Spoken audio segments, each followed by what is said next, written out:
Thank you. I can't lie. It's really great to be here, and thank you for that thoughtful and kind introduction. I've been working in this business for a long time, and the more and more I learn about this business, the more and more I come to believe that the biggest supporter of the arts for many, many years were the people who worked in the arts for poor wages and poor compensation. And we have supported this industry for years and years and years. Fast forward, we have this pandemic and the world changes. And all of a sudden, our industry that used to be filled with so many passionate people who love the work and who care so much, we're losing people to our industry. And having a compensation strategy that helps us understand what is required to recruit the best and the brightest, which is what our industry should have, is really, really paramount and really, really important. I've been involved, this is my 30th APAP. I came in 1994. I've been coming for a long, long time. And one of the most important initiatives that we undertook recently was the Arts Compensation Project. We did a pilot project last year, and it took a look at our sector and helped us understand what compensation is and what it should be for our sector. And we're moving that conversation forward with this dialogue today. Human resources is going to be the most important initiative in our sector for the next decade for sure. And your being here is really, really important. And we're so ecstatic to have this panel for us today. Without further ado, I would like to introduce Krista Bradley, who everybody knows. She makes the conference happen. And we're all proud to just get to hang out with her. Thank you.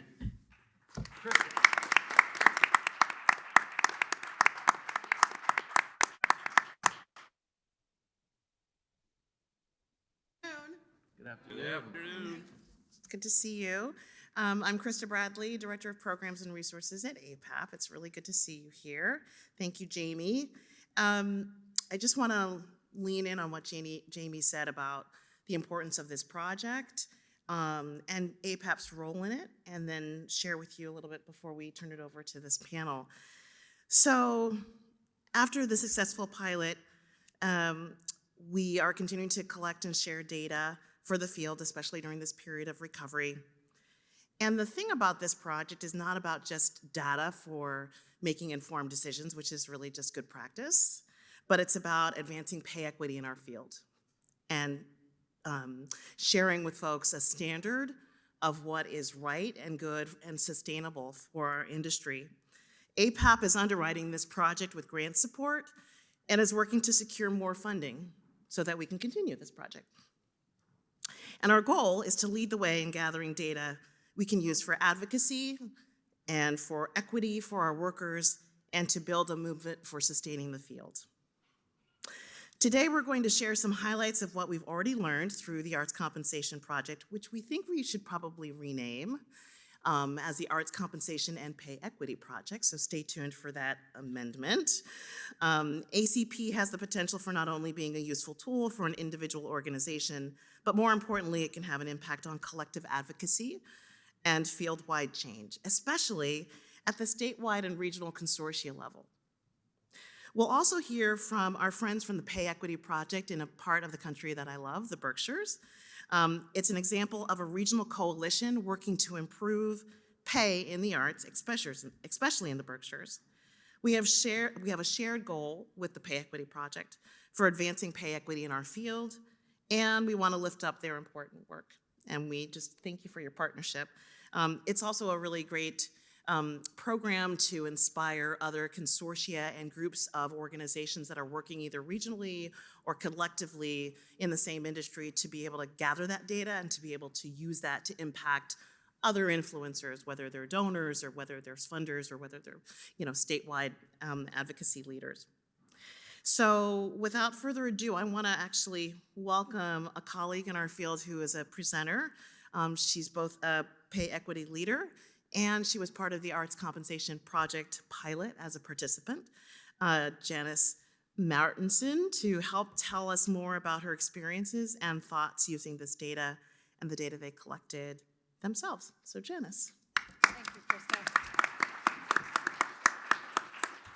Hi, I'm Executive Director of the Mahaiwe Performing Arts Center in Great Barrington, Massachusetts in the Berkshires, as was stated, and a founding member of the Pay Equity Project, and so pleased to be here with all of you. I have always been a data geek, so I am inclined to really want to have the kind of information that APAP is collecting, and I also see some really important reasons for participating and encouraging all of you to participate in this going forward as well.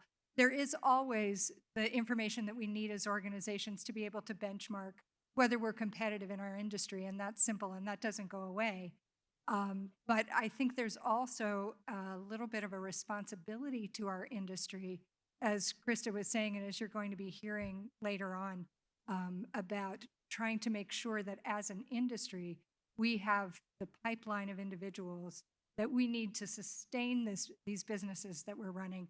And finally, there's an ethical dimension to this as well, making sure that we are creating equity with our compensation and trying to support that in creating as diverse a pipeline as we possibly can. So those are the areas that I think you'll hear echoed again and again here. Our Pay Equity Project came out of, and I'm not going to go into too much of the background because I think you all will cover this, but came out of some equity training that a number of arts organizations in the Berkshires were doing together, and we needed to do a capstone project and decided to do this one. And there were a number of revelations that came out of it that I think are going to be exciting for you to hear. But the biggest one is that it reinforced for us that we're working out of a broken compensation model in our industry broadly, that this isn't something that one of our organizations is going to solve on its own.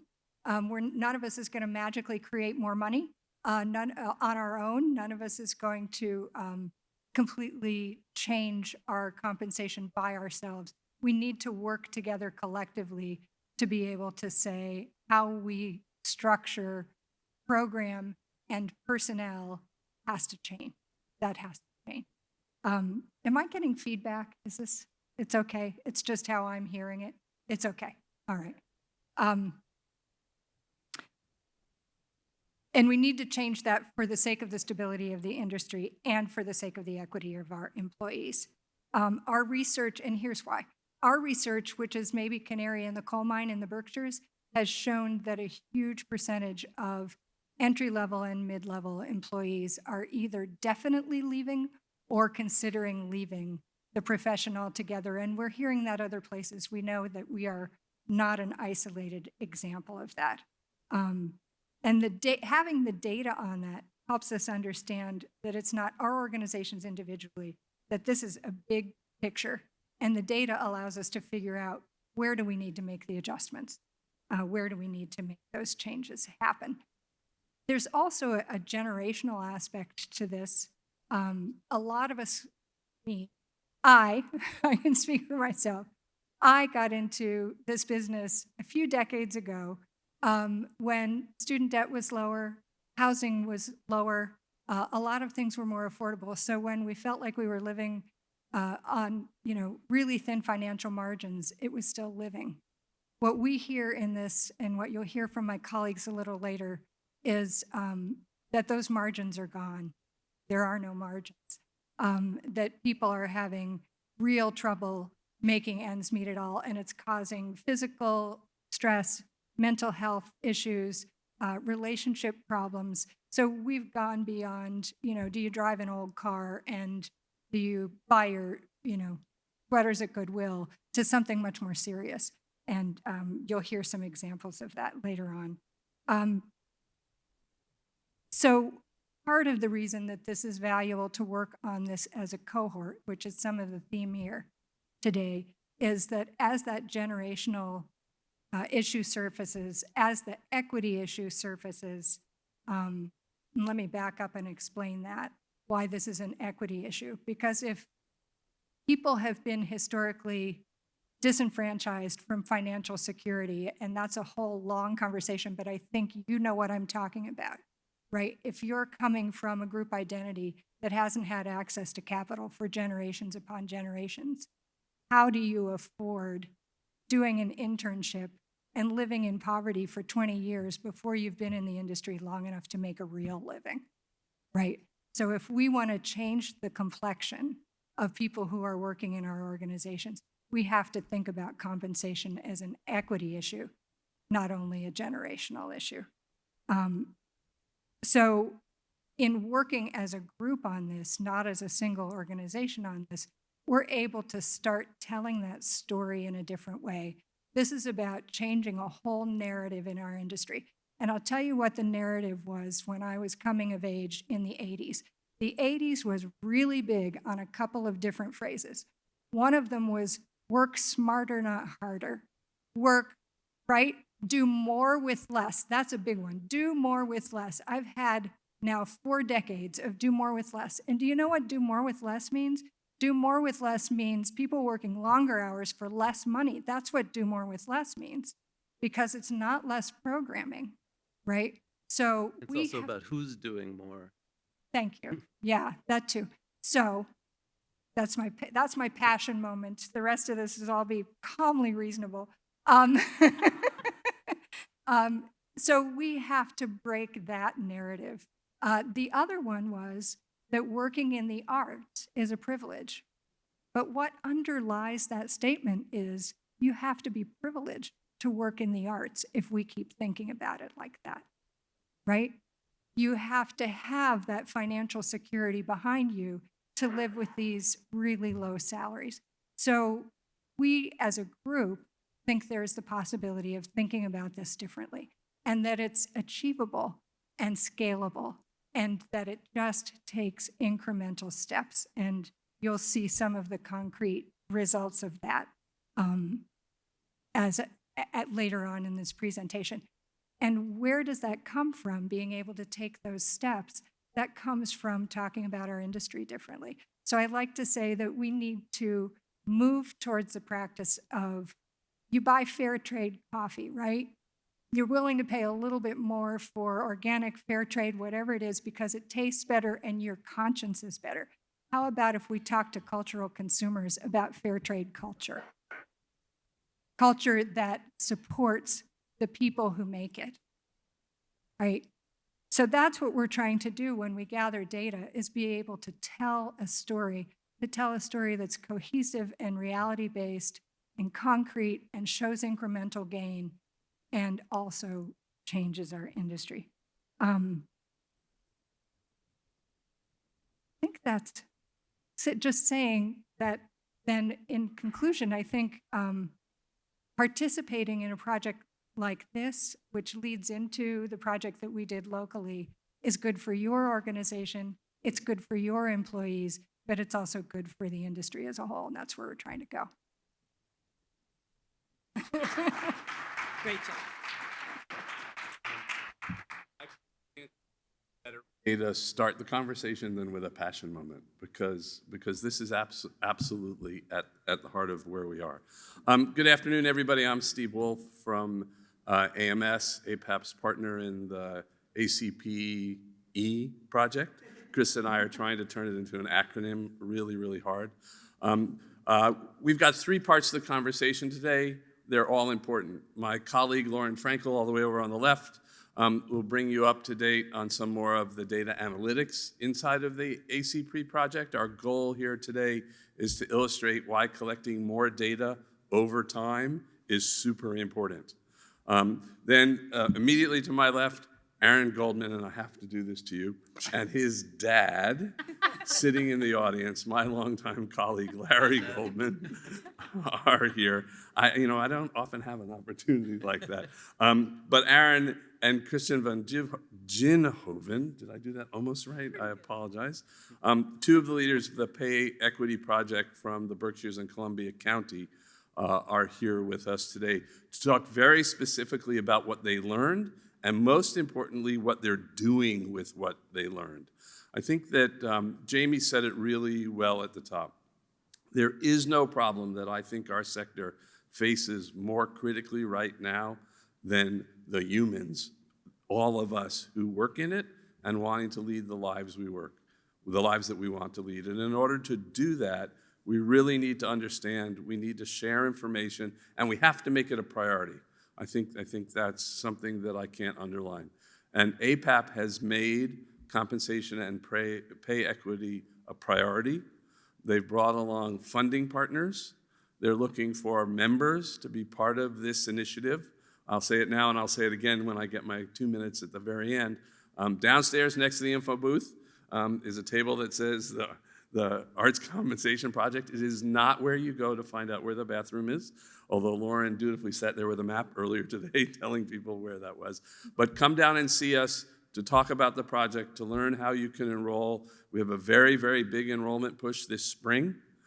It's a very high priority for the APAP team, staff, and board, and my colleagues at AMS. But that's not really what you want to hear about. What you want to hear about is the data we're collecting, the way the data is being used. So let me introduce Lauren Frankel to you.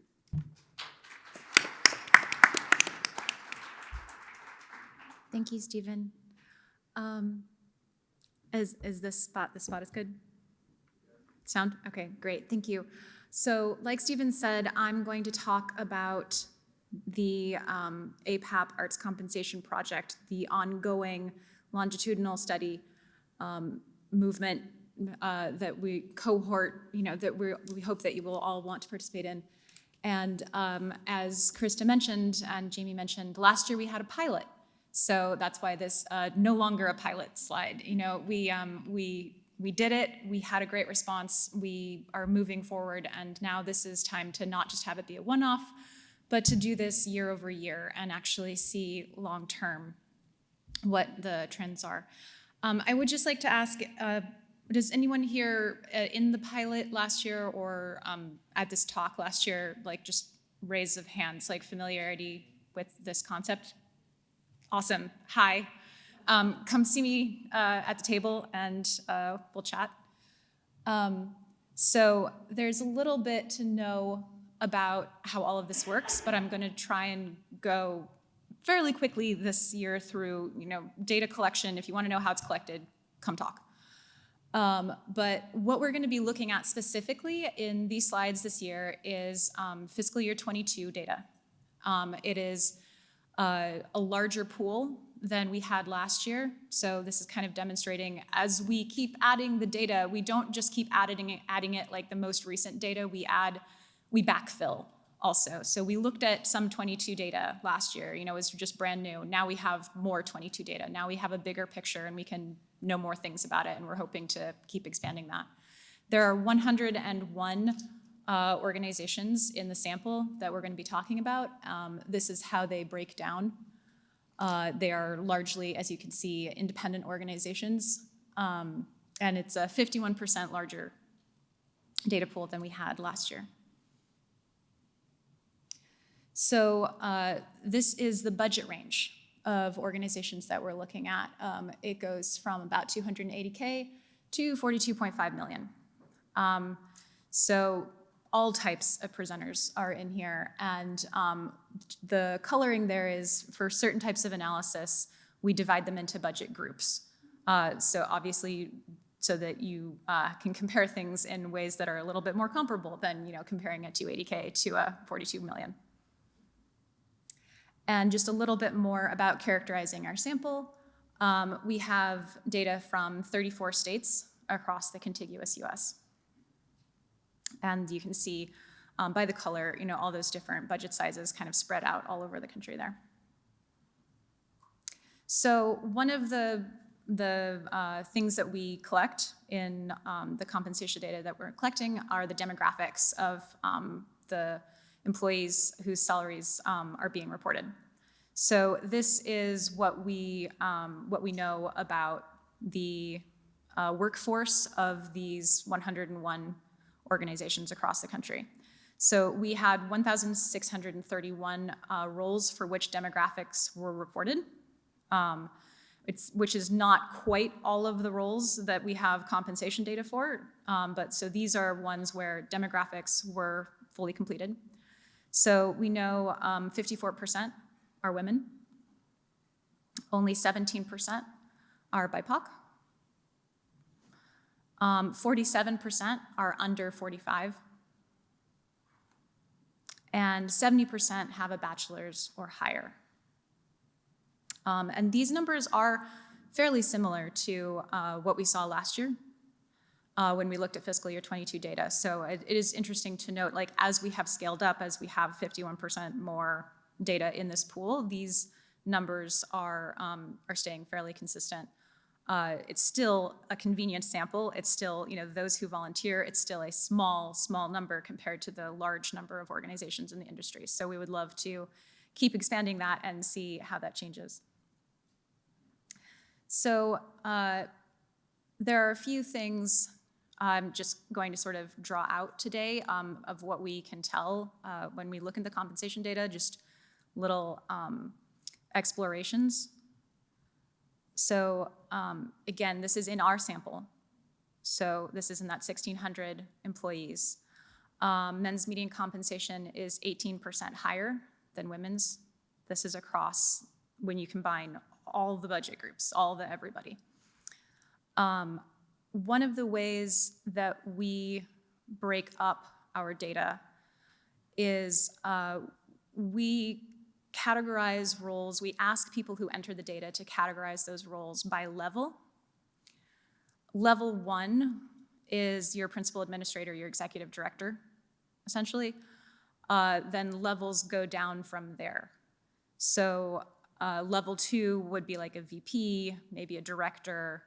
Level 3 would be some type of middle management. Level 4, you might be an assistant. You might be a coordinator at level 5. The titles vary quite a bit in our industry, and this is why we divide them into levels, and we ask the people entering the data to say, what level roles go into. So all of that is to explain, what we're seeing here. When I say that the pay gap is largest at the executive level, all of those other levels we're saying, okay, at level 4, that kind of like assistant, maybe associate level, that difference in median between men and women actually isn't very large. It really gets quite wide when you get to the executive directors, and that's where a large chunk of that difference in median is. Then we broke that down one step further, so this slide is actually looking only at principal administrators, generally called executive directors. And seeing, okay, well, why is that gap so wide? What's explaining there? And essentially, this is broken down into some budget ranges, under 1 to 2.5. We've got 12 million plus at the end there. So what this is showing us is really what we're seeing in the data is that there are, of the larger budget, of very large budget organizations, more men are leading them. And that is affecting that whole difference in the median. Like, although there are more women leading organizations in total, once you get up to the larger your budget, then there are more men. That's what we're seeing so far in the sample, and it is continuing from last year, a similar trend.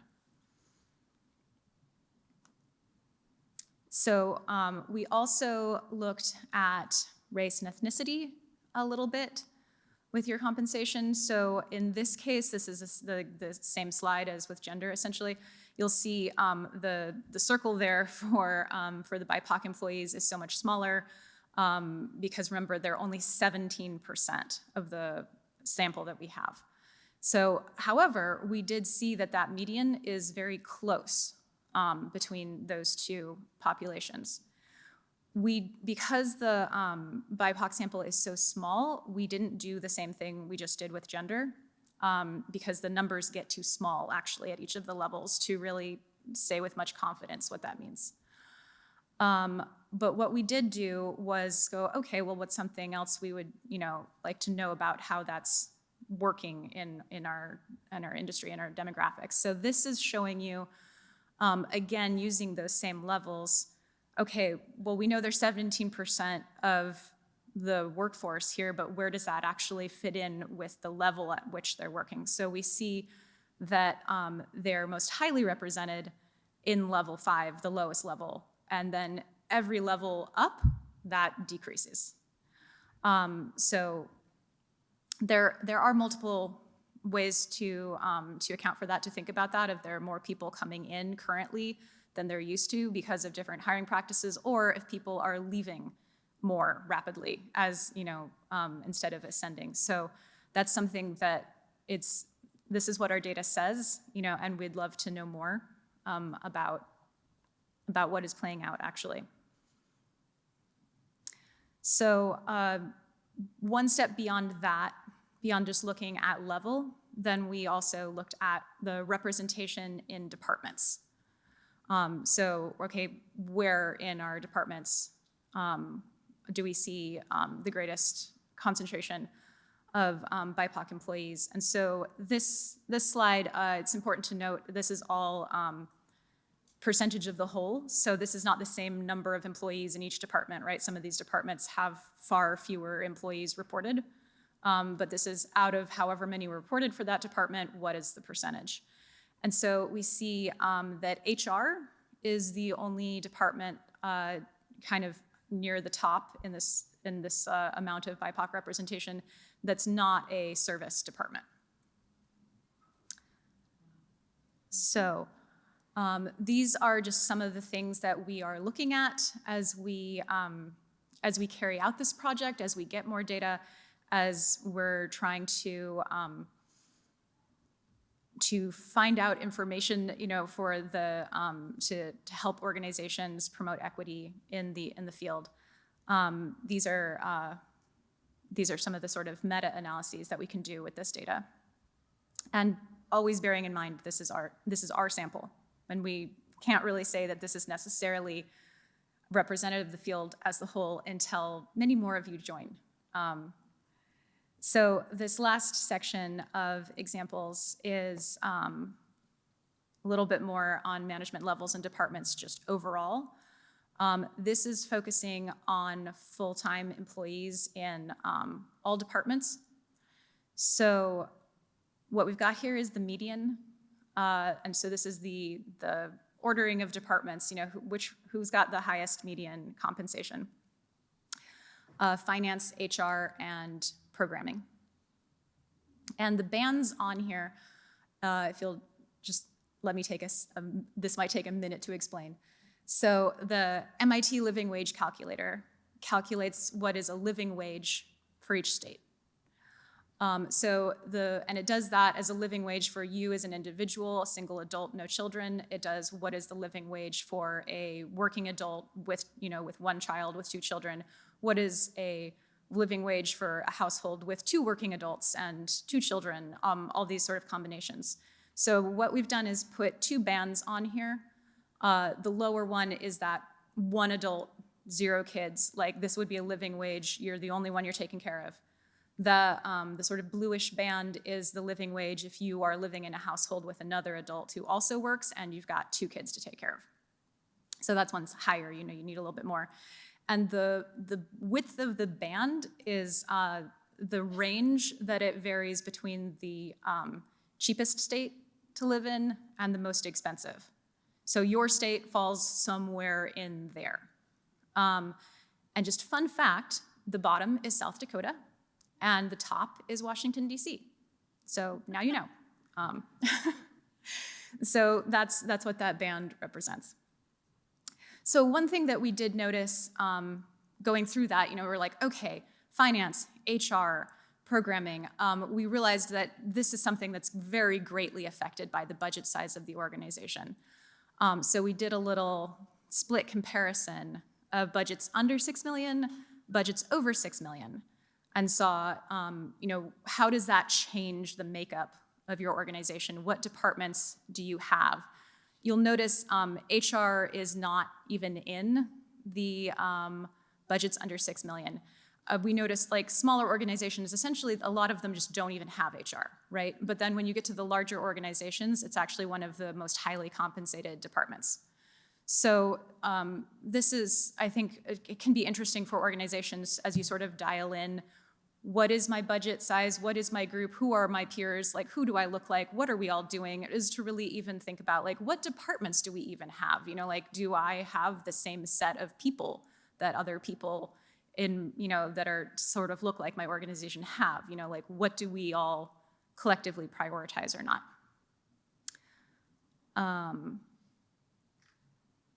So this is back to those levels instead of departments. So this is just by level, agnostic to department that you're in. What is that relationship to the living wage? So we can see level 5 and level 4 are living somewhere in living wage band land. So depending on where you are, maybe it's above it or below it for your state. It's level 3 where you're some type of middle management, where the median is rising above, the top of that higher living wage. We also see there's this real, the slope increases as we go along. That's just a thing to note. That 72% is the difference between being a level 2 and being in charge of everything. So we can see, ascending the ranks, the amount of money you get with each new level keeps dramatically increasing. It's not just like a sort of even journey there. So you might be thinking, so medians, right? 50% is below the median. So where do people who are below the median fall in relationship to the living wage bands? So what we're looking at here is the percentage of each level that is below one of these bands. So 44% of full-time roles who are categorized at level 5 are below the 2 adults and 2 kids band. So 44% of those are not making enough with a partner to support 2 children.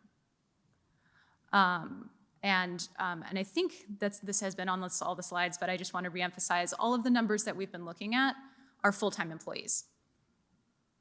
We do collect data from part-time employees. It's part of the project. However, for the examples and analyses that we wanted to present today, in trying to keep it fairly short and consistent, we don't want to be comparing full-time and part-time for these things. So this is a scenario where you have a full-time job, and this is where you are in relation to these wage bands. So sorry. So I was just going to say, and now I'm going to ask Stephen to close this section. So this is all data that has been collected by the Arts Compensation Project from organizations like your own. It is something that can be accessed and used in the platform that the Compensation Project is that uses. The thing we use to collect the data also offers you the data back. It's kind of a sharing tool where as soon as you enter your data, then you see the aggregates of everyone's, and it's very like, once I pitch in, then we're all looking at it. And so Stephen is going to tell a little bit about where that is going, the directionality for the Compensation Project in the future. Thanks, Lauren.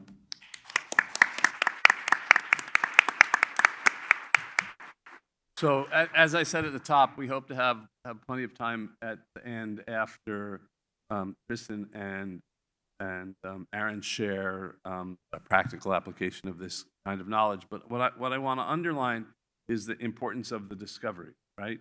As we get more data, as we include more organizations, as we learn more, we can find more, we can test more, we can discover more, and then we can do more.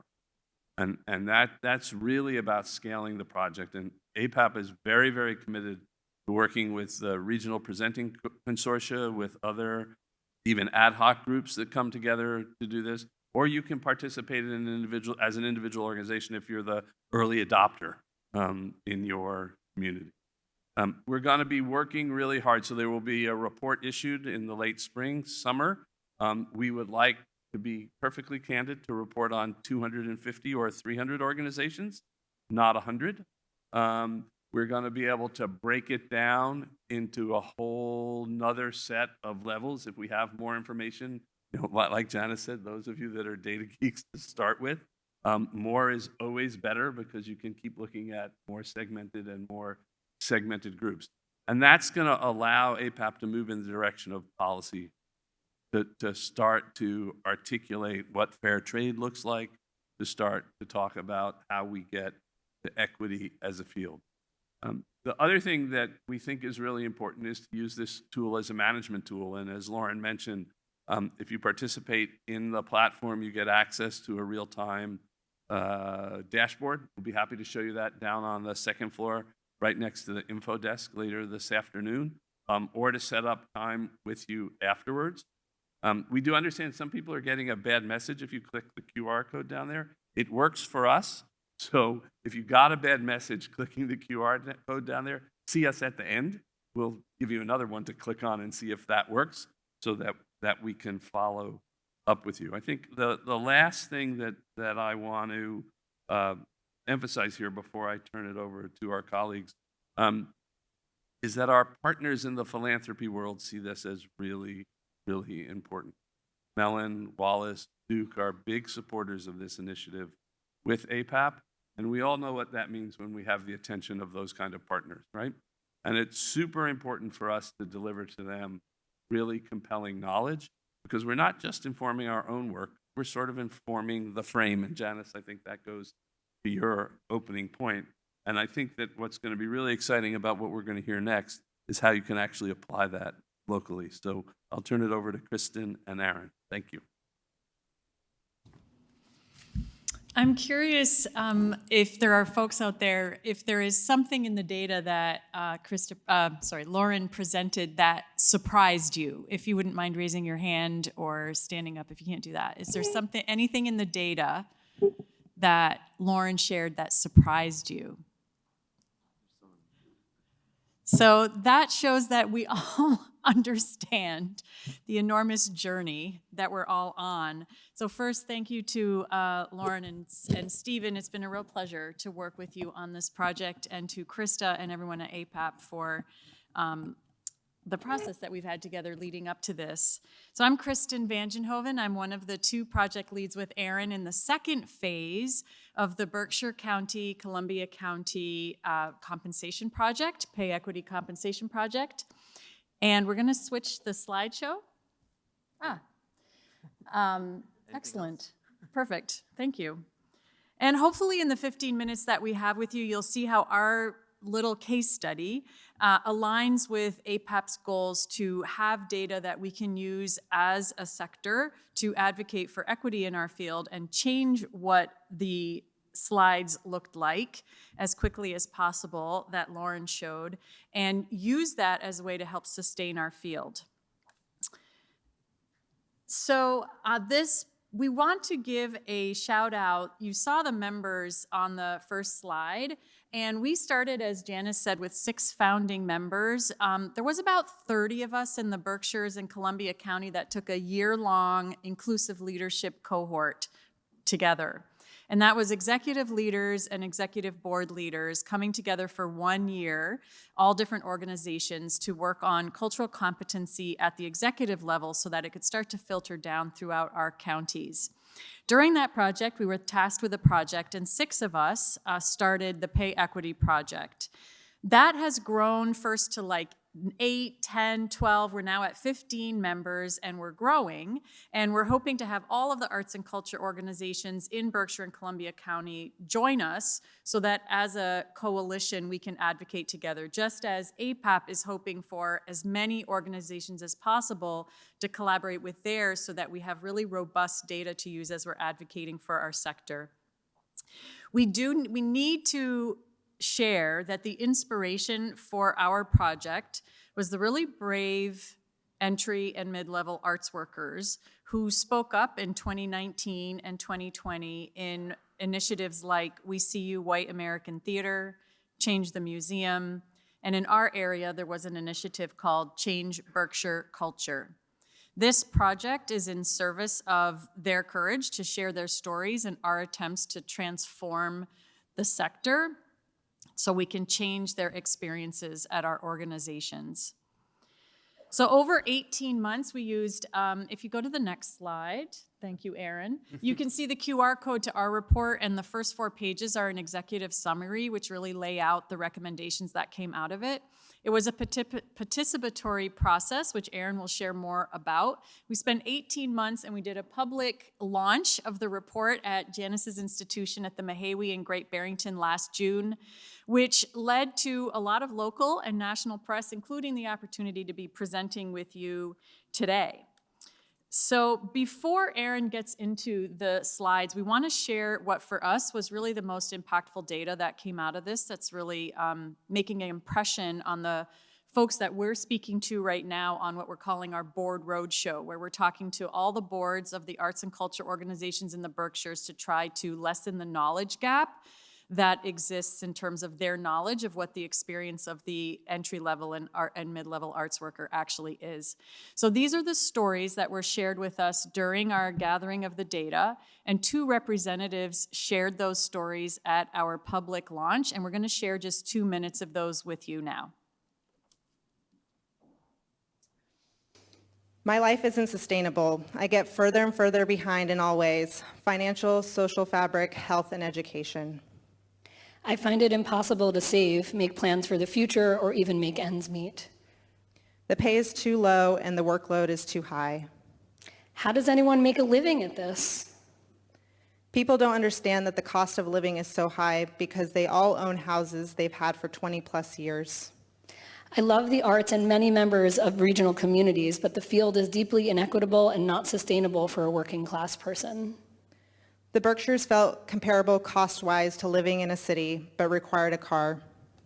I'd love to stay in this field, but it's not possible if there aren't major changes in compensation. It is not worth it in the arts anymore. I rarely visit other art organizations because they are beyond my budget. The revenue coming in for arts and culture is disproportionate to the wages and benefits of employees. I can personally live on salary, but cannot create a family with it. I have to rely on my partner to pay our bills, and that creates uneven pressure and strains our relationship. Living expenses are not entirely met from my earnings, so other income from savings and family members is necessary to cover living expenses. I do not feel valued monetarily for my contributions.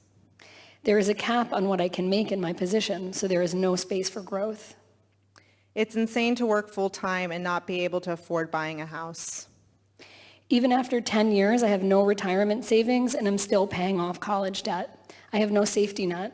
I'm sacrificing financial stability along with my mental and physical health. This is not sustainable. That's just an excerpt from the testimonials that came directly from entry and mid-level workers. Do any of those messages sound familiar to any of you in the audience today? Right?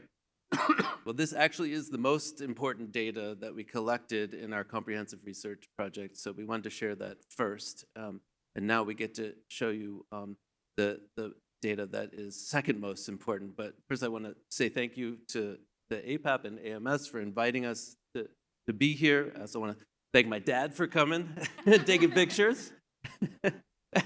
Thanks for outing me, Stephen. He was right there. Fair enough. And I have to say also, I'm not primarily an arts and culture guy, so it's really fun to be with you guys. I work by day for a national organization that does racial equity consulting called ABFI.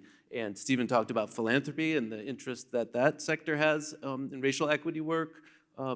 That's who our market is, and that's who I work with every day. So I know that firsthand, Stephen. I also want to say that one thing I do in my work is sometimes point out things that are uncomfortable but true and important. One of those things is we have an all-white panel here today, right? One sign that we've made a difference, the structural level, the cultural level, is that it's not going to look like this in the future, right? So this was not a traditional research project we did because, and I'm hoping that's one reason Kristen invited us here today, is that we centered equity in not just our outcomes and priorities and objectives, but in our process and how we did things. Because we thought that was the right thing to do, as Janis said, because we think that's related to workforce development, but I also think it's related to the future of the vitality and quality of arts production, which in turn I think has something to do with social change. So what we did was, and you'll see here some highlights from that. We did the traditional stuff, right? We collected the institutional financial data. We did a national benchmarking analysis, but we also centered entry and mid-level workers really at every step of the journey. And that included what you saw today, these testimonials. It included focus groups and included this employee survey that went out online and was only for entry and mid-level workers in the arts and culture sector, and had a series of questions that were both short answer and open-ended. We got 188 responses, pretty good for a regional project, representing 43 employers and 33 position titles. Again, some very high-level results. And I want to say, some of this will look similar to what you guys are doing. Some of it will look different. And that's because partly that we looked at not just full-time workers, but part-time and seasonal workers, which is really important for you guys, right? And you can imagine when you look at those groups, you start to focus on some additional vulnerable populations, some of whom are vulnerable simply because of financial distress, and I shouldn't say simply, but also because folks who are part of identity groups that have historically and are currently experiencing oppression, as you know, are overrepresented in those ranks, right? So that was important to us. Those respondents were diverse, 14% BIPOC, 33% LGBTQIA+. Pay equity issues we found persist well into mid and late career. You'll hear later about pay ratios, right? There's a project called the Compensation Equity, Pay Equity Standards. It's sort of like a good housekeeping seal of approval. They shoot for a 5-to-1 ratio. One thing we found in the Berkshires is that the people at the top of the organizations are also getting paid crap, right? So that's not, redistribution isn't really an option there. Respondents are highly educated and credentialed. 46% have bachelor's degrees, 39% graduate degrees. That's a tricky one too, because lived experience needs to be valued much greater than it is already. But even with those credentials, folks are really on the margins, or as Janis said, without margins. More than a third are carrying debt. Most, but not all of that, is student loan debt. 3/4 of respondents report unpaid overtime. About half of all respondents consider their pay and benefits unfair and expectations unreasonable. Lauren referenced the MIT living wage standards. We use that as well. What we found was a little bit different, though. The average pay is just barely a living wage, and that's only if you have no other adult or child dependents in the household. Once you start to introduce another dependent or several, all of a sudden your income is wildly insufficient. Over half of respondents have additional jobs to get by. This was interesting because we initially thought, well, that's the, bless you, Stephen. We initially thought that's just how people roll these days. Those Gen Z people, the gig economy, they love that kind of stuff. That's how they live their lives, right? Turns out almost 3/4 of respondents would actually prefer one full-time job. So we need to break down that myth. And I think Janis alluded to this one here. This was sort of a capstone and extremely sobering message. More than 80% of the respondents cannot imagine or are unsure about their future here. And what does here mean? It means both the region, for a whole host of regional pressures, but also the arts and culture sector. And I would imagine that both dimensions are relevant for everyone here. The pandemic was mentioned, and we learned a lot from the pandemic, which was devastating for many arts organizations and entry and mid-level workers. We talk about a double pandemic of COVID and racial reckoning, right? And so we know that people at the bottom of the scales, if they also belong to an identity group that has historically experienced oppression, those stresses, pressures, and existential concerns are that much greater. So back to the institutional data request. 38 organizations provided anonymized data to us about what they pay their workers at the bottom rungs, representing 963 employees, a big budget range from organizations that only had $4,000 for a given year up to $19 million. And you can imagine some of those organizations if you've spent any time in the Berkshires. what I want to add here, well, you know, I'm gonna move on in the interest of time. 30% of employees were full-time, earning less than $50,000 a year. And that means that a whole bunch of folks are earning a lot less than $50,000 a year. 65% have no plans of employers, that is, have no plans to increase pay equity or aren't sure what steps to take. That was pretty shocking to us. 42% of employers say they are, quote, satisfied that we already have equitable practices in place. Folks, you just saw just a small handful of the numbers. Doesn't that sound wrong to you? To us, that means there's a critical gap in understanding. And there cannot be a better expression of the mandate for the Pay Equity Project and what you folks are doing at APAP. Our benchmarking analysis, national and statewide data, this interesting research done by the Building Movement Project in 2020 looked at racial equity specifically, and more respondents who are people of color experienced bias in the form of organizations that lack ladders, succession planning, effective mentoring, as well as nonprofits in which favoritism and consistent standards yield unfair outcomes. Folks, this is 2024. This stuff is still happening. Fewer people of color respondents, nationally and within Massachusetts, where this organization is based, reported receiving cost of living and performance-based raises. Both in Massachusetts and nationally, about half of people of color respondents said their race was a barrier to career advancement. Respondents of all races reported greater job satisfaction if they were employed by people of color-led organizations rather than white-led organizations. Isn't that an interesting possible solution to compensation equity? So all of this added up to a series of recommendations for employers. And I just want to stress that these are recommendations that were the consensus among our respondents, our leadership, our advisors who represented entry and mid-level workers for our region. We do hope that this will be inspiring for you and for others, which I think it already has been. And we're excited to report that folks have hit the ground running. They're doing this stuff. This is not just random pie in the sky kinds of things to do. Look at those minimum pay rates, compare them to the living wage calculator, transparent salary bands, that compensation ratio. Even if you can't get to 5-to-1, at least track it. That would be interesting information. It's funny how transparency has an incidental effect on behavior sometimes.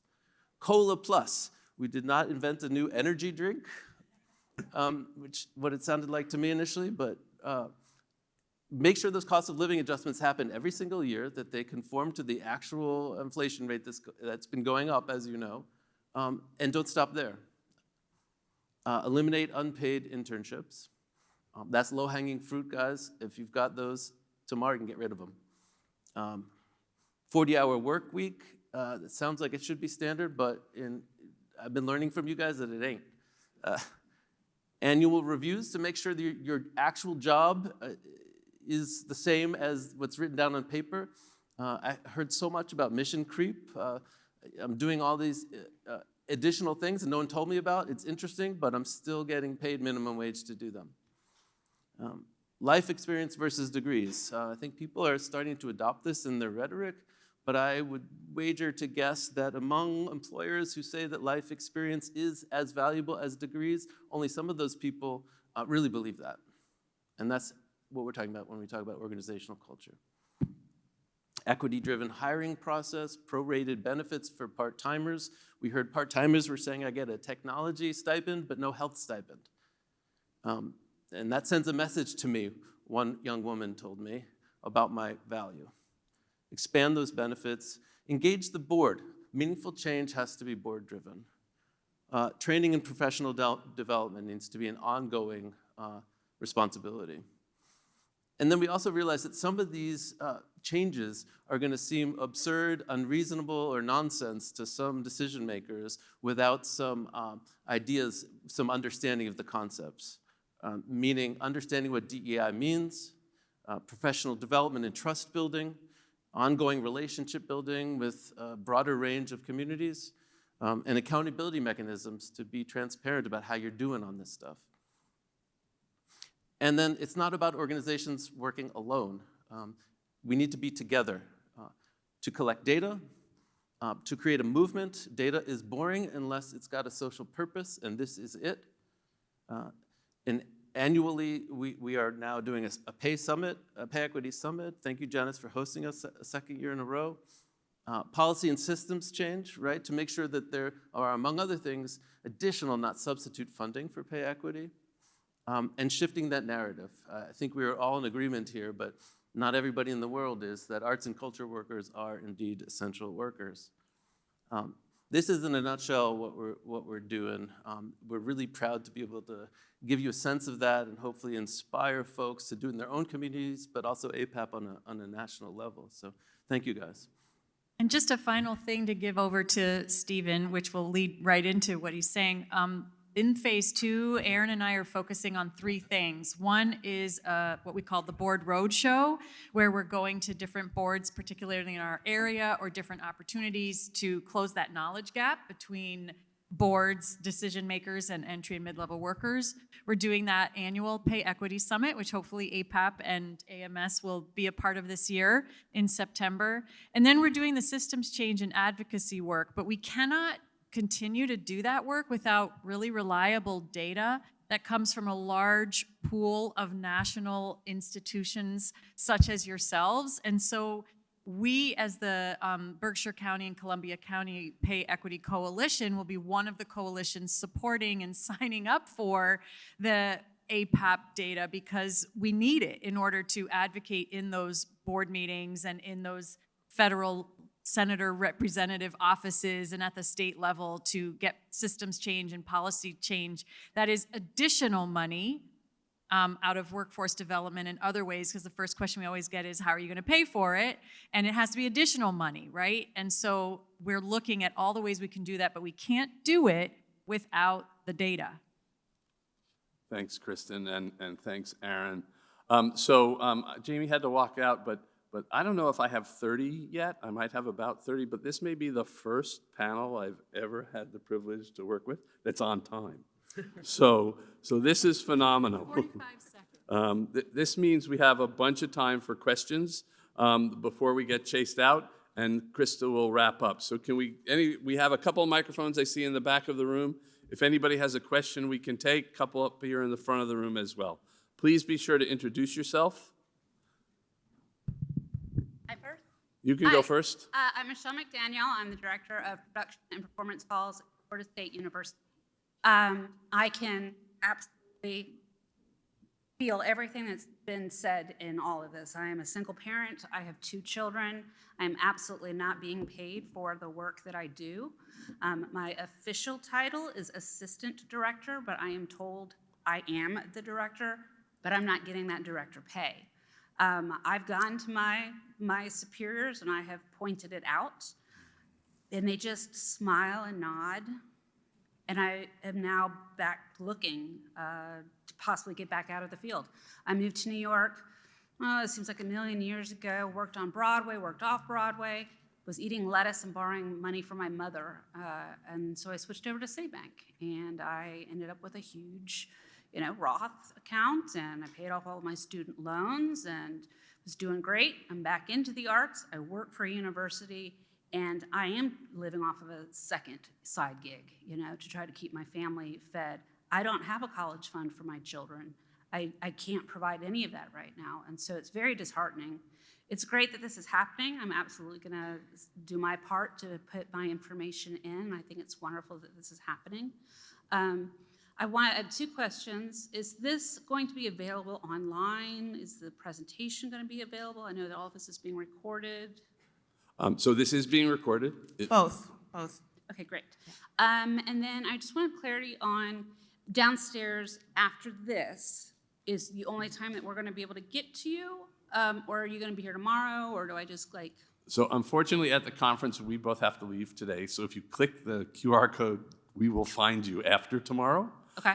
And actually before we leave, I'll give you an email address that you can just email and we'll follow up with you. Okay, great, great. All right, Thanks. thank you so much for everything that you're doing and how this, I hope, will help change the narrative that we are all facing. I know I'm not the only one, so thank you. Sure. Thank you for your story. And it's another example of the most powerful data, and humanizing these stories has been so high impact working with boards of trustees and the philanthropy community who their values are in the right place, but when they hear these stories, they're like, holy heck, we got to do something, right? It makes a difference. I also want to say that I think the collective action here at the national and regional level is really critical. We started out as 6 sort of straggly organizations, and this is now turning into a regional movement. Sorry, Janis, you're not straggly. This is turned into the new normal, so that employers who aren't on board are going to start to feel like they are out of place, right? And so I think that's part of the solution. Thanks, Aaron. We'll go to the back and then the front and then the back and the front. Yes, sir. Please tell us who you are. Yes, my name is Duke Dang. I'm the Executive Director of Works and Process. Was there any data collected on artist fees or artist compensation, and what percentage of an organization's budget actually goes to paying artists? The short answer is no. Step at a time. That subject came up last year. We need to get this one up and rolling so that we can get to that next piece at the artist compensation level. At the organizational level, we actually even haven't really had that conversation yet, but that's a great conversation for APAP to be thinking about. You're talking about the percentage of money from an organization's budget that's going to artist compensation. Yes? Right. Yeah. And going along the lines of the fair trade analogy, are we ever as a field going to be able to say the work that you're seeing has been created with thriving wage, living wage, minimum wage, or volunteer time and passion? Hear, hear. We did notice for our project that same thing with AMS. We're focused on getting the folks at, the entry level, the year-round or the part-time arts administrative workers. But we noticed that with all of our organizations, it is affecting how we're looking at our artist pay to ensure that it also meets those recommendations. That's what we're hearing from our coalition members. Yeah, and what we've done as an organization is we've posted what we pay our artists. That's fantastic. It's on the website, and we tell our artists to reference it. That's great. Up here, hi. Hi, yes, Sarah Nash, National Endowment for the Arts. And my question is a little bit along the lines of Duke's. But in addition to all of the really, really great data that you have been collecting as this moves forward, what I didn't see reflected in here was any data on disability and how many staff at organizations have a disability, have disclosed that they have a disability, and how that overlaps with race, ethnicity, age, gender, all of that.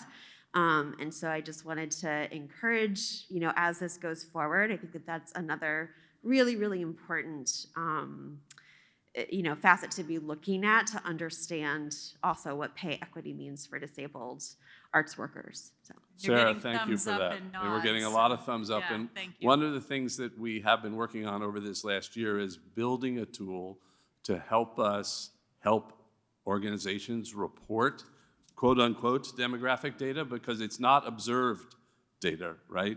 And getting to the place where it can be self-reported and encourage, and by the way, meet all the requirements and laws that we have to be careful with, has been one of the priorities over the last year. In the back, sir. Hi there, my name is Kyle Nudo, and I am creative director of a company called Revenge Theatricals. And I spearheaded a decade ago, in 2013, I spearheaded an initiative in Los Angeles called Reimagine LA Theater. And this predated, Fair Wage on Stage with Actors Equity and many other similar projects. As I say, a decade ago, and anytime I speak on this, my adrenaline and cortisol both spike, even to this day. And in part, that was because with Reimagine, we addressed wage theft in theater and the arts. And one of my colleague who just spoke ahead of me was asking about artist fees. I would like to ask, and I think I know the answer, but I would like to, therefore, because of my anticipated answer, encourage that any future questions be asked of artists directly about their pay and whether they understand that when they're being asked to work for free or for sub minimum wage per hour or being mislabeled a independent worker, independent contractor, that is in fact illegal. Not only educating the artists, but also hoping to educate our colleagues who are makers both in the subsidized, nonprofit, and commercial sectors. That's my second encouragement, that I'm hoping that we're also talking to commercial producers as well as the nonprofit sector. Because as an arts activist myself, I think not only is it difficult for us and everyone in the sector to fund our shows, to find those donors, to find those investors, but when we're undercutting each other, we're actually undercutting ourselves because we're not going to be able to continue in a sustainable fashion as a company if our budgets are not moral documents. That's a bit of a soapbox, but hopefully my question came through. Absolutely, and I think from our perspective, first of all, thank you for making sure that we see all sides of this frame, right in the front and the back of it. Thank you. From our perspective, scaling this up, spinning this up, and making it broader is the APAP goal, if I can be so bold, Krista, as to speak for the organization, right? This is the point we started in, and we need to move forward from there. Everything you said is absolutely hitting home with all of us. Sure, especially when it comes to our foundation support, if they don't realize that they're giving money and therefore complicit in illegal actions when they're funding a company that doesn't pay their artists or is paying them an illegal wage, that it is in fact death to the sector. Thank you. Thank you all. Right. Just quickly to your question, we get asked all the time to do this beyond arts and culture and into the nonprofit sector and the whole regional economy. So you're right on the money. Thank you, sir.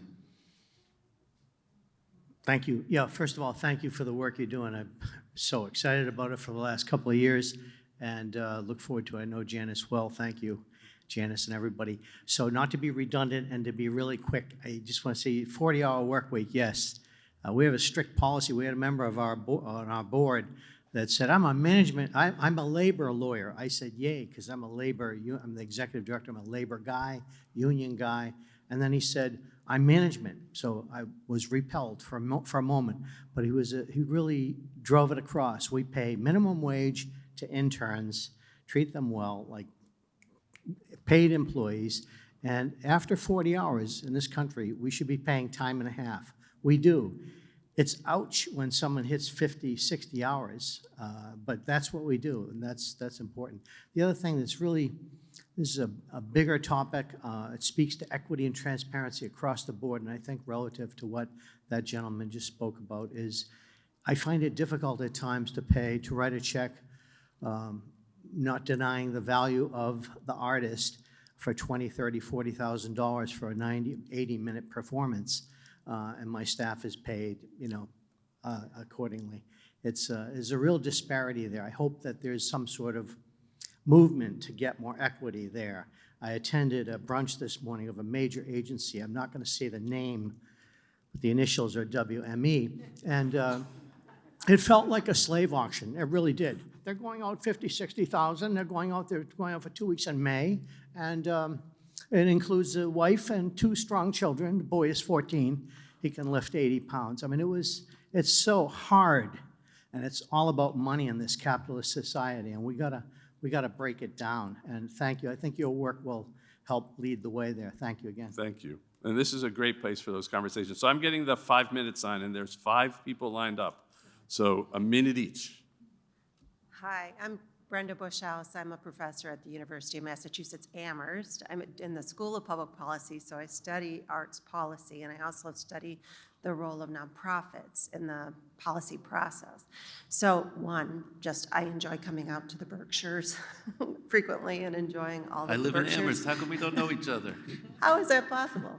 But my question was, I study philanthropy too, and I wondered the three foundations that are supporting the work, is there a movement for the foundations to go beyond their 10% of the indirect costs? Because if we're gonna pay people, the money has to come from somewhere, and you can't just keep raising the ticket prices. So where's the money gonna come from? So I just was curious about your responses to that. I'm actually not sure we're the people to answer that one for you, but we'll take the note forward. Thank you. Yes, sir. I do think that, as a veteran fundraiser, I do think that the foundation and philanthropy world is moving in the direction of understanding that you have to fund operating costs and not just program and projects. And that's part of what we're trying to provide the narrative and the data for. Yes, sir. Yes, hello. My name is Jesus Munoz. I'm an artist for Jesus Munoz Flamenco, choreographer, executive director for Flamenco Works, and Tuesday I'm a lobbyist. But I want to say thank you, first of all, for the work you're doing. I've started visiting more often. My wife is from Massachusetts, so we go to Northampton, the Amherst, UMass area. And you guys do think different. It's a breath of fresh air. A few questions I had were, one, what methods, I don't know if you might have this on your website or if it was skipped or if there's links to it, what methods were used? How was the sample size? What was the criteria for the sample size? What's your margin of bias, your error for your margin of, you get where I'm at, the bias for the margin of error. And that's kind of leading back also to what I heard kind of Duke and Sarah ask was, or mention, we're talking here about salary. Artists don't get salary. And so we're at a conference like this is a presenters conference. You're presenting artists, and I sit on both sides of the table. We also present. I get to see what artists make, and when I see someone talk about a salary that barely makes it, an artist's salary is maybe 30% of that. So it's interesting to hear this, and it was courageous for Aron to speak up and say maybe this board and this panel will not look the same in the future. And I think that's courageous. But I think it's also important, like we'd mentioned before, when does that conversation happen? So your detailed questions, I'd ask you to come meet us downstairs. Okay.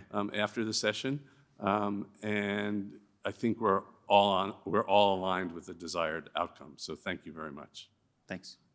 Yes, Hi. ma'am. Good afternoon. My name is Teresa Coleman Wash. I'm with the Bishop Arts Theater Center. Christian, shout out to you. I love how you show up in spaces like this. But speaking of sample size, I'm just wondering if, I know that Theater Communications Group, TCG, does a salary survey. I'm wondering if there's an opportunity to partner with them to increase the sample size. So the first phase of this initiative is absolutely focused on presenters. We think that the broader, I think it's fair to say, and maybe our next person is going to address this a little bit. I think it's fair to say that there are a lot of people coming at this from a lot of different directions, and like with the summit that's being planned in the Berkshires, a huge opportunity to look at all of this data. I think that the APAP project is the first one that is collecting particularly demographic data in depth, and we hope that maybe this will set a standard for other organizations to look at, because it's not just what roles are paid, candidly, it's what people are paid. And that's a real priority here. So I'm going to take my good friend Ben, one last one in the back, and then hand it to Krista, because I have 1 minute and 15 seconds. Hi, my name is Ben Cameron. I'm a good friend of Steve's. I have two questions for you. Number one, I'm assuming this is all based on salary, not total compensation. I'm wondering if there's a next step around total compensation, including benefits, pension, et cetera. My second question is, are there concrete strategies about how this information will be shared in a way that will build mutual understanding between artists and staffs and prevent the kind of internecine warfare that often happens when this stuff is revealed? I'm going to go backwards. As Krista said at the top, We're actually trying to rename the project. Compensation and pay equity and visibility and transparency is a stated objective of APAPs. There's a public report that will be published through their website in the springtime. We did one last year on the pilot project, and we hope to continue to have the opportunity to deliver it through conferences like these, and maybe GIA wants to invite APAP someday. The ACP project right now is focusing only on compensation, on salary, not total compensation. Oh, we also collect benefits. We haven't reported on it to you today. The Berkshires project does both as well. And again, as the data set gets more robust, we'll be able to start to look at more of those pieces. You get the last word. No pressure. My name is Tiara. I'm the Director of Advocacy at Whipple Arts. We're a Bay Area-based musician-focused organization. So everything we do is about artists, for artists. The past couple months, I've been co-authoring a report with recommendations for ethical pay and professional protections for working musicians. So we have a really strong set of recommendations, minimum standards for pay for musicians. I actually see the work that y'all are doing for employees of arts organizations as deeply in alignment with the ethical treatment of artists. I think those two things go hand in hand. Our report has 20 different case studies around the country of organizations who pay artists ethically and are engaging ethically in the music industry. All of them have directors, many of them have directors who are people of color. Their staff is more diverse. And so I really think that you're hitting the nail on the head, that these two movements are aligned. I guess my question is, it sounds like you've been able to talk to big funders and grant makers about why it's so necessary for them to be interested in the well-being of the employees of the organizations they fund. And what we've been struggling with in our advocacy work is communicating that same level of concern for the artists that these organizations hire. And so my question is, how were you able to, get these folks, get these grant makers to bite, to start to start really considering the well-being of the folks they are funding to hire people? Because right now there are very few grant makers who ask questions about the well-being of artists that the organizations they fund hire. Sorry, that was circular, but. So I think that I'm going to try to wrap this up and give it to Kristen with where actually Aron started, right? We've had a moment of reckoning where as a sector, we've decided this is a conversation we need to have, right? This was not a conversation we were having a decade ago, and I think everybody's moving their way in that table. What this project is about is starting to build the knowledge base that will give us the information to put with the stories, which together become incredibly powerful in making change. And I hope that's a shared objective. But Krista, if you'll take us out, that would be great. So thank you so much to this panel and for your great work, our friends at AMS and the Pay Equity Project. And thank you all for your comments. This is an iterative process, right? So the more that we hear from you, the more we're able to build in. I will be completely honest. We got seed funding from Mellon and Wallace and Duke to do the pilot. And we took some of that money to help underwrite people's participation. But that's not continuing. So we're looking for ways to make sure that we get as much data as possible, but it costs money. So I just want to be clear about that. We are talking about a seismic shift in this industry, and organizations like TCG and APAP as service organizations play a critical role in outlining what are the issues that are happening in the field and advocating for change. So it's an interesting time to try to move the needle in this industry, collectively, our collective voices are going to be really important to make sure that we get as much data into this so that we can make change. So this call to action to you is following. We need as many organizations as possible to sign up for this project so that we can prove the impact that it has. I would love to see another 50 to 100 sign up between now and the end of February. because we want to have that much data in the portal. The ways that we're trying to make that happen is the following. We're cutting the cost for the next couple of days while you're at the conference. If you are so moved to get your organization into this, go downstairs, sign up, and there'll be a 30% off in terms of participation, because there is a participation fee. It is based on your size of organization, from under $1 million to over $10 million. And the fee ranges from $120 now to about $1,500 now. So we're cutting that cost. We also have money to help underwrite folks that maybe still can't actually participate in that regard. We're also really asking for consortia leaders and consortia participants to talk to their colleagues and band together.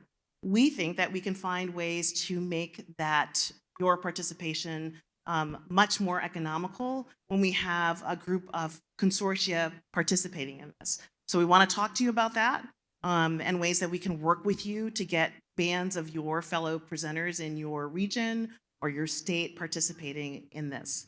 And then I think the other piece of this is just thank you for being advocates along this path.